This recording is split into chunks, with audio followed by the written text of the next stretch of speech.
नमस्कार दोस्तों, मैं हूं दिनेश के ओरा। स्वागत है आपका न्यूज टाइम एस न्यूज के इस अंक में। दर्शक मित्रों, आप सबको नवमी की बहुत बहुत बधाई हो और एडवांस में आप सबको दशहरे की बहुत बहुत अभिनंदन, मंगल कामनाएं। कल दशहरे का मौका है और इस पावन अवसर पर असत्य पर सत्य की विजय का एक पावन अवसर भी होता है। लेकिन सबसे जरूरी है कि जो असत्य हमारे अंदर है, जो पाप हमारे अंदर है, उसे हम मारने का प्रयास करें ताकि जीवन में एक किस्म की सत्यता रहे और सच के प्रति जो हमारा समर्पण है वो बना रहे। तो इसी विचार के साथ, इसी सोच के साथ हम आज के कार्यक्रम पर आते हैं कि 2024 में भारत के लोगों को ये फैसला करना है कि उन्हें लोकतंत्र चाहिए या डिक्टेटरशिप। पिछले हफ्ते मैंने कई लोगों से बात की सड़क पर और मैंने उनसे एक प्रश्न किया। प्रश्न ये किया कि अगर भारत में आपसे कोई सत्ताधीश राजनेता ये कहे, जो टॉप पर बैठे हैं, कि हम भारत के भले के लिए, भारत के विकास के लिए हम 10 साल तक चुनावों को पूर्णतः स्थगित कर रहे हैं और 10 साल बाद हम चुनाव वापस से लेकर आएंगे अगर स्थितियां ठीक हुई, तो क्या आप उसको मंजूरी देते हैं? मेरे आश्चर्य का ठिकाना नहीं रहा जब लोगों ने कहा कि अगर देश का भला है तो 10 साल तो क्या 20 साल भी अगर चुनाव नहीं हो तो कोई फर्क नहीं पड़ता है। तो मैंने उनसे पूछा कि आपकी कुछ लोकतांत्रिक आजादियां हैं, वो भी उसके साथ चली जाएंगी, आपके हक और हुकूक भी चले जाएंगे। तो बोलते क्या फर्क पड़ता है, वैसे भी तो हमें तो सुबह शाम रोटी कमानी है, खाना है, बच्चों को स्कूल भेजना है, हमें क्या फर्क पड़ता है ऊपर कौन बैठा है। मुझे उस समय एक मानसिकता का ज्ञान हुआ। ये शब्द मुंबई के लोगों की और कुछ शब्द जो मैं एक दो लोगों से टेलीफोन पे बात किया, तो मुझे कोई अचंभा नहीं हुआ। मुझे लगा कि शायद वो हमारी गुलामी की जो मानसिकता है, जो डीएनए है, वो अभी तक गया ही नहीं है और ना ही जाने वाला है। और फिर जिस किस्म की खबरें यहाँ पर आई कि अब हमारी फौजों को यूज किया जाएगा, पॉलिटिकल मोटिव्स के लिए ब्यूरोक्रेसी को यूज किया जाएगा, वो इनका कमल का प्रचार प्रसार करेंगे, तो मुझे लगा कि अब जैसे लगता है कि हमारी कौम की चंद लोगों को छोड़कर, हमेशा कहता हूं, ऐसे लगता है कि कोई रीढ़ की हड्डी ही नहीं रह गई है। या फिर ये कहा जाए कि हमारा कोई आत्मसम्मान ही नहीं रह गया है। क्या कोई आज फौज का कोई बड़ा जनरल आके कहेगा कि जो आप कर रहे हैं, जो आप आदेश दे रहे हैं, वो गलत है? फौज हमेशा से न्यूट्रल रही है। लेकिन शायद वहां से भी कोई स्वर नहीं निकल रहे हैं। सुबह हमारे एक पैनलिस्ट थे, वो एक ऐसे प्रदेश से हैं जहां पर बहुत भारी संख्या में आर्म फोर्सेस के आदमी आते हैं, हिमाचल प्रदेश में। तो उन्होंने कहा कि जब उन्होंने कई अपने वर्किंग लोगों से बात की जो आर्म फोर्सेस में हैं, और उन्होंने एक बात कही कि हिंदू मुस्लिम के बारे में कि नहीं नहीं, हिंदू तो अभी उनको तो दबाया जा रहा है, तो हिंदुओं को ऊपर आना स्वाभाविक है। यानी कि अब सांप्रदायिकता का जहर इतने अंदर तक चला गया है कि अब आर्म फोर्सेस के अंदर भी उन चीजों की चर्चाएं हो रही हैं और वो उसको सपोर्ट कर रहे हैं। तो जो मेरी बातें हुई लोगों से, और उनका ये कहना है कि अगर 10 साल चुनाव नहीं भी होते तो कोई बात नहीं, अगर भारत का भला होता है तो। मुझे लगा कि शायद हमें इस बात से फर्क ही नहीं पड़ता है कि हमारा तंत्र कैसा है। हमें इस बात से फर्क नहीं पड़ता कि हमारी कौम के पास कोई आत्मसम्मान है या नहीं है। हमें इस बात से कोई फर्क ही नहीं पड़ता कि ऊपर एक दयावान राजा बैठा है या कोई निरंकुश सत्ताधीश बैठा है। हमें कोई फर्क नहीं पड़ता। हमें फर्क नहीं पड़ता कि कुछ अपना जो बिल्कुल इनोसेंट लोग हैं उनको उठा के जेल में डाल दिया जाएगा, चाहे वो एक्टिविस्ट हो, चाहे वो नेता हो, चाहे वो जर्नलिस्ट हो या कुछ और लोग हो, कोई फर्क नहीं पड़ता। हमें फर्क नहीं पड़ता कि हमारा हंगर इंडेक्स में नंबर 125 में 111 पे आ जाए। हमें फर्क नहीं पड़ता कि हम प्रेस की आजादी में बिल्कुल बॉटम पे चले जाएं। हमें फर्क नहीं पड़ता कि हम लोकतंत्र के इंडेक्सेस के अंदर हम बॉटम पर आ जाएं। ये एक अजीब सी एपैथी है कुछ लोगों को छोड़कर, मैं आपको बताऊं। लोग कहते नहीं नहीं, सुबह शाम की रोटी मिलती है, यार हमें शांति चाहिए। कई बार मैं अपने जो हमारे संगी साथी हैं जो रिटायर्ड हैं, मैं उनसे पूछता हूँ कि आप थोड़े वोकल क्यों नहीं हो जाते, आपको 10 साल रिटायर हो गए, 8 साल हो गए रिटायरमेंट के। नहीं नहीं, मैं I want to live my life peacefully. मेरा जो पीसफुल मेरा जो दिमाग चल रहा है वो चलने दो। अब मैं डिस्टर्ब नहीं होना चाहता, जो जैसा है ठीक है, शांति से जिंदगी गुजारना चाहता हूँ अपनी। देश अशांत हो और आप शांति से जिंदगी गुजार सकते हैं, तो फिर तो मेरा सैल्यूट है इन लोगों को। देश गर्त में जा रहा हो और आप शांति से सो सकते हैं, तो फिर तो मेरा सैल्यूट है इनको। यानी कि 2024 में फैसला आए इस बात का नहीं कि मोदी आएगा या नहीं आएगा। ये तो एक बहुत छोटा-सा प्रश्न है, मोदी तो एक चेहरा है। प्रश्न इस बात का है कि क्या हम लोकतंत्र डिज़र्व करते हैं? मुश्किल से 80,000 1 लाख अंग्रेज थे, 1 लाख तो बाद में पीक पीरियड में हुए थे, जिन्होंने 30 करोड़ भारतीयों पे राज किया। हम क्या भेड़-बकरियाँ हैं कि जो जिधर हाँकना शुरू कर देगा वहीं चले जाएँगे? एक हाथ में स्टिक लेगा और 140 करोड़ हाँकते चले जाएँगे और 140 करोड़ में से चंद लोगों को छोड़ दे कोई बात नहीं करेगा। क्या मानसिकता है इस देश की? आज यूरोप में जाइए, ज़रा-ज़रा सी बात के ऊपर लोग खड़े हो जाते हैं, आंदोलन करते हैं, सड़कों पे आते हैं। अमेरिका में, ऑस्ट्रेलिया में, न्यूज़ीलैंड में, कनाडा में। लेकिन हम सड़कों पे नहीं आते। हम व्हाट्सएप यूनिवर्सिटीज़ के अंदर सब कुछ करने की कोशिश करते हैं और सोचते हैं कि क्रांति यहाँ से हो जाएगी। फिर वही पुरानी बात आती है, भगत सिंह तो पैदा हो, मेरे घर में नहीं पैदा हो, पड़ोस के घर में पैदा हो। कुर्बानी देनी है तो मेरा कोई संगी साथी होगा दूर का, वो कुर्बानी दे, मैं क्यों कुर्बानी दूँ? पर फिर वही शेर याद आता है राहत इंदौरी साहब का, लगेगी आग तो आएँगे कई घर जलने, इस मोहल्ले में सिर्फ हमारे ही मकान थोड़े हैं। तो शायद हमें अपनी आज़ादी की कीमत का पता नहीं है। हम उसको वैल्यू नहीं करते हैं। हमें कोई फ़र्क नहीं पड़ता कि हमें लोकतंत्र है, डिक्टेटरशिप है, राजशाही है या राजतंत्र, कोई फ़र्क नहीं पड़ता। हमें सिर्फ सुबह की रोटी मिल जाए, शाम की रोटी मिल जाए, बच्चे स्कूल चले जाएँ, बस इतना ही काफ़ी है। आज़ादी से पहले भी तो यही करते थे हम। और हमने क्या किया? वहाँ भी तो चंद लोग सड़कों पे थे। कोई ये सोचे कि क्विट इंडिया के अंदर कोई मुंबई के अंदर लाखों लोग सड़क पे निकल के आए थे? ना, कुछ हज़ार लोग थे बस। विषय यही है कि हमें ये फैसला करना है कि हमें इस देश में भविष्य के लिए लोकतंत्र चाहिए या डिक्टेटरशिप या फिर हमें कोई फ़र्क नहीं पड़ता, कोई 10 साल को चुनाव मुलतवी कर दे, पोस्टपोन कर दे तो कर दे, कोई फ़र्क नहीं पड़ता। जो विद्वान हमारे साथ हैं आज इस चर्चा के अंदर, मीनू जैन जी, राजेश ठाकर जी, अनिल सिन्हा जी, आपका बहुत-बहुत स्वागत है। सबसे पहले राजेश जी आपके पास ही आता हूँ। ये कैसा भारत है? नाम तो चुनाव का होता है, चुनाव नहीं भी हो तो भी हम क्या कर लेंगे? हमने कश्मीर में से 8 साल से ऊपर हो गए हमने चुनाव नहीं कराए, कोई हल्ला-गुल्ला नहीं, किसी को दर्द नहीं होता कि कश्मीरियों का हक छीन लिया गया सर। किसी को दर्द नहीं होता कि उस स्टेट को यूनियन टेरिटरी में चेंज कर दिया गया। किसी को हक नहीं होता, दर्द भी नहीं होता कि लद्दाख में और कारगिल में हमारी विधानसभा भी छीन ली गई सर। एक व्यक्ति जो होता है सोनम वांगचुक अगर वो कुछ कहता है तो उसको घर में नजरबंद कर देते हैं और सारा भारत चुप रहता है नहीं नहीं कश्मीर का मसला दूसरा है। कल को अगर हमारी महाराष्ट्र के अंदर या आपके गुजरात में विधानसभा छीन ली गई, यूनियन टेरिटरी में चेंज कर दिया गया तो लोग कुछ नहीं बोलेंगे। मैं आपको बताऊं कौन सी मानसिकता है हमारी सर, ये कैसी कौम है हम? राजेश ठाकर जी। देखिए दिनेश जी, जिस कौम की सोचने की जो शक्ति है उसे अगर कोई राजनीतिक पार्टी या कोई एक विशेष आइडियोलॉजी का जो गुट है वो अगर हैक कर लेती है तो फिर वो जो कौम है वो कौम का हश्र यही होता है। आपने ठीक कहा, पूरे आपके ब्यौरे के बाद आखिरकार आपने जो कहा कि अंग्रेजों के सामने जो लड़ाई थी उसके अंदर भी कहाँ पूरा भारत बाहर निकला। उसमें भी जो लड़ने वाले लोग थे उसके प्रतिशत आप देखेंगे तो 10-15% ही लोग थे। बाकी 85% लोग थे वो तो या तो अंग्रेजों की नौकरी करते थे या तो अंग्रेजों के साथ मिलकर व्यापार करते थे या यही सोच रखते थे कि भाई कहाँ इन लोगों के सामने अब हम लड़ने की कोशिश करें।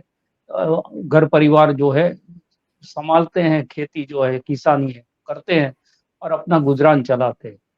तो ज्यादातर लोगों की जो मानसिकता है आज हम जो कर रहे हैं तो बिल्कुल ज्यादा साहस का काम नहीं है। उसके बावजूद भी हमें बहुत सारे ऐसे लोग मिल जाते होंगे, आप सभी को भी मिलते होंगे जो कहते होंगे कि आप ये क्या कर रहे हो यार, ये वक्त नहीं है।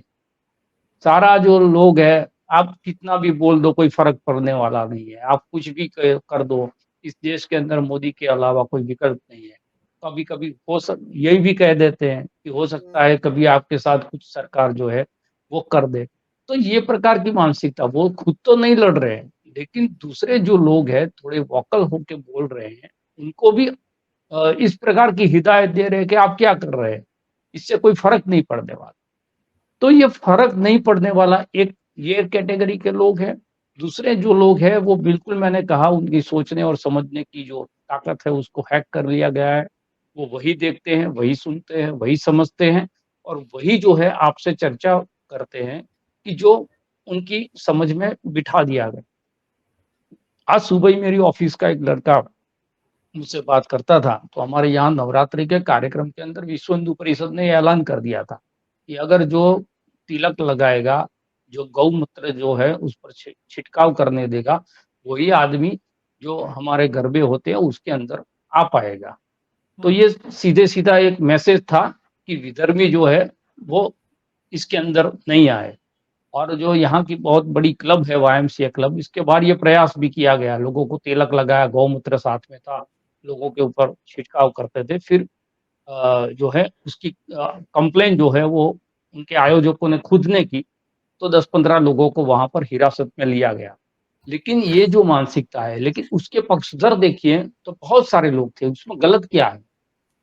हमारा त्योहार है तो हमारे त्योहार के अंदर हमारे ही लोग आए, ये अगर आग्रह किया जाता है, हम तो नहीं जाते उनकी मस्जिद, लेकिन उनकी मस्जिद में जाने से किसी ने रोका नहीं। उनके जो जुलूस है, उनकी ईद है, तो उसमें सेवइयाँ खाने के लिए सारे लोगों को आमंत्रित किया जाता है, कोई रोकता नहीं। जब पाकिस्तान की टीम आई, तो उसमें किस प्रकार से कुछ चंद लोग थे, जिन्होंने जय श्री राम के नारे वहाँ पर लगाए स्टेडियम में। तो ये सारी जो चीज़ें हैं, उनको जो है लोग ठीक समझ रहे हैं कि इसमें गलत क्या है? हमारे देश में आए हैं तो हमारे देश का ही नारा लगेगा। तो ये कैटेगरी में धीरे-धीरे लोग आने लगे और इसलिए उनको बहुत चिंता की स्थिति नहीं है उनके लिए। क्योंकि जो लड़ने वाले लोग हैं इनकम टैक्स और ईडी हो है, सीबीआई है जो जा रही है, वो उनके घर तो जा नहीं रही। लेकिन आपने जैसे कहा कि ये वक़्त जो है धीरे-धीरे, धीरे-धीरे करके कब उनके घर तक दस्तक दे देगा, वो उनको पता नहीं चलेगा। जब पता चलेगा, तो ऐसे ही उनमें लड़ने की, बोलने की साहस रहा नहीं है। तो जब उनके साथ ये होने लगेगा, तो उस वक़्त भी जो है, वो लड़ने के लिए किसी और को ढूँढेंगे। क्योंकि इस देश का या पूरे विश्व का आप इतिहास देख लो, जहाँ पर भी क्रांति हुई है, तो क्रांति के जो फल हैं, वो चखने वाले जो लोग हैं, वो करोड़ों की तादाद में थे। लेकिन जिन्होंने भोगा, जिन्होंने बलिदान दिया, जिन्होंने त्याग किया, वो जो थे बिल्कुल चंद लोग थे। तो इस प्रकार की मानसिकता हमेशा प्रजा के अंदर रही है। लेकिन ये जो कहा जा रहा है कि चुनाव हो ना हो, क्या फ़र्क पड़ता है? उसका मतलब उनका कहने का ये है कि जो सरकार है 10 साल चले, 20 साल चले, हमें ये पसंद की सरकार है। लेकिन सरकार अगर ये तय कर ले आज भी लोग कहते हैं कि जब-जब चुनाव आते हैं तभी जो है वो कुछ न कुछ लोगों को मिलता है, गैस का सिलेंडर है ₹200 कम हुआ है, तो चुनाव आए हैं तो ₹200 कम हुआ।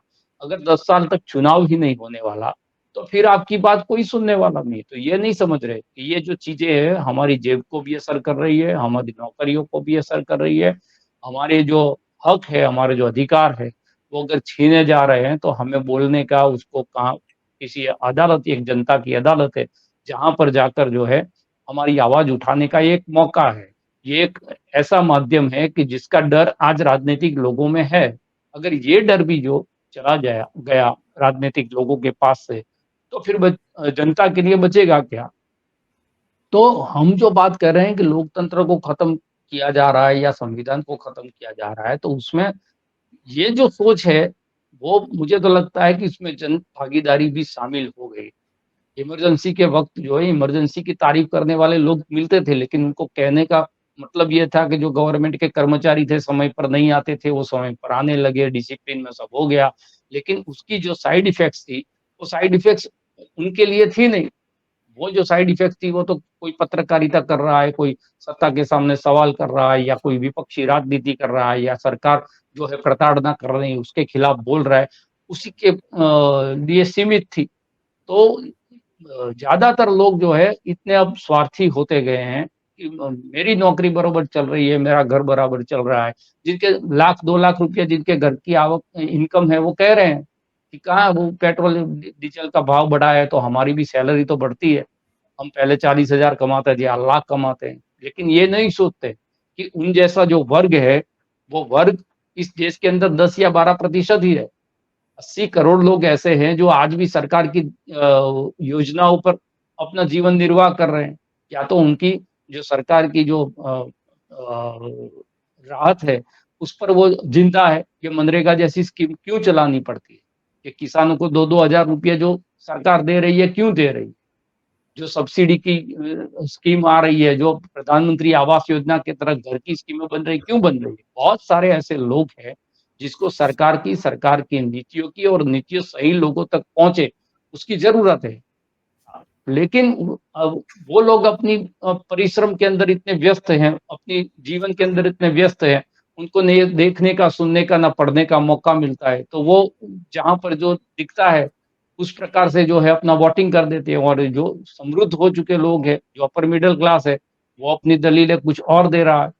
तो एक प्रकार से जो है किसी भी विषय हो, आज इज़राइल पैलेस्टाइन का विषय हो, या हिंदू और मुसलमान का विषय हो, या दलित सवर्ण का विषय हो, जब आदमी कोई भी बात को, किसी भी दलील को, किसी भी तर्क को अपने दिमाग से सोचने, पढ़ने और समझने की कोशिश करना बंद कर देता है, और दूसरों के दिए हुए जो आइडियाज़ हैं, उसी आइडियाज़ को बिलीव करके शेयर करने लगता है, तो आप समझ लो कि व्यक्ति स्वतंत्र तो वहीं पर खत्म हो जाता है। देश आज आज़ाद है, और अगर आपकी सोच आज़ाद नहीं है, तो वैसे ही आप आज़ाद देश के अंदर भी गुलाम, क्योंकि आप तो किसी व्हाट्सएप यूनिवर्सिटी के तहत जो आपको मटेरियल दिया जाता है, उसी मटेरियल के आधार पर जो है अपनी बात कह देते हैं, या समझ लेते हैं, या स्वीकार लेते हैं। दूसरा, एक पूर्वाग्रह युक्त मानसिकता होने लगी है, जिस पार्टियों को बाँटी गई है कि आम आदमी पार्टी तो ये अर्बन अर्बन नक्सल लोग हैं, कांग्रेस तो ये मुस्लिम कर्फ्यू जो है वो पार्टी है। तो एक प्रेजुडाइज़ जो है दिमाग के अंदर बैठ जाता है। अगर कांग्रेस कुछ भी कहती है, उनके भले के लिए भी कहती है, तो नहीं, ये सारी चीज़ें ठीक है, महँगाई ठीक है, बेरोज़गारी ठीक है, लेकिन जो हिंदू है उसके लिए तो आपत्ति आ जाएगी कांग्रेस आई तो। तो इस प्रकार की जो सोच आज लोगों के अंदर बैठ गई है, यही कारण है। दूसरा है, बोलना चाहते नहीं लोग, कि भी क्यों शांत पानी है उसके अंदर हम पत्थर फेंके, हमको काम धंधा करने दो, हमें नौकरियाँ करने। अब डॉक्टरों के साथ मैं पूरे दिन रहता हूँ। अगर डॉक्टर्स को पूछोगे तो बोलेंगे कि अब नया हॉस्पिटल करना आसान नहीं रहा। अब जो कॉर्पोरेट कल्चर आ रहा है, बड़ी-बड़ी हॉस्पिटल कॉर्पोरेट आ रही है, तो छोटे जो हॉस्पिटल थे, वो खत्म होने लगे। जो मेडिकल एजुकेशन है उसका जो हाल हुआ है, जहाँ पर प्रोफ़ेसर नहीं है, इतनी महँगी फ़ी हो गई है, उसके बारे में भी वो बोलेंगे। सारी चीज़ों के जो नया मेडिकल बिल आ रहा है उसके बारे में भी बोलेंगे। लेकिन जब उनको किसी 10 लोगों के बीच में कहोगे कि आप बोलिए ये स्थिति है कि नहीं है? तो वो बोला ठो जाने दो नहीं यार, ये क्या बात, ये यहाँ पर कहने की बात नहीं। अगर टीचर्स को कहूँगे तो टीचर्स भी जो है अपनी मुश्किलें कहेंगे, अपनी तकलीफ़ें कहेंगे, सैलरी के बारे में बोलेंगे, फिक्स सैलरी के बारे में बोलेंगे, एजुकेशन के अलावा बहुत सारे जो सरकारी काम हैं, वो करने पड़ रहे, सारी चीज़ बोलेंगे, सारा वर्ग बोलता है। लेकिन जहाँ बोलने का वक़्त आता है, या लोगों के बीच में बोलना होता है, तो लोग नहीं बोलते। तो ये स्थिति है, और ये स्थिति के कारण मैं कहता हूँ कि ये लोकतंत्र जो समाप्त की कोशिश हो रही है, उसमें बहुत सारे लोग ऐसे हैं जिनकी भी भागीदारी है।